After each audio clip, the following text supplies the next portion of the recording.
باختصار معرض الملصق الفلسطيني.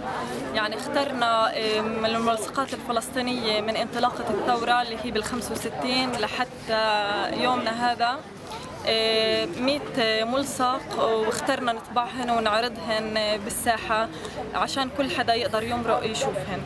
واخترناهن من الأرشيف للمؤرشف والناشط السياسي والمحاضر دان وولش اللي هو ناشط أمريكي، اختار إنه يجمع كل الملصقات بالعالم وعنده أكبر أرشيف للملصقات الفلسطينية بالعالم.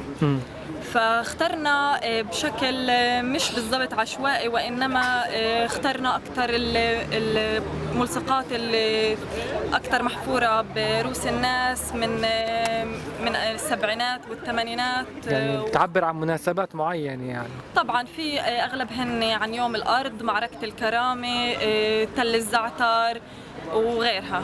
فرجعنا نحطهن كمان مرة، نعرضهن بشكل جديد، وبس إنه الناس ترجع تتذكر الأحداث اللي صارت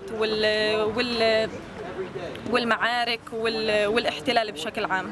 ومين اللي قائم على المبادرة وعلى المشروع؟ المبادرة كانت من برام الله، مؤسسة اسمها بارك اللي استضافت دان وولش من أسبوع، وبعدين إحنا استضفناه كمان مرة بالورشة، وإسا هو بده يقدم المحاضرة. شكرا لك. أهلا.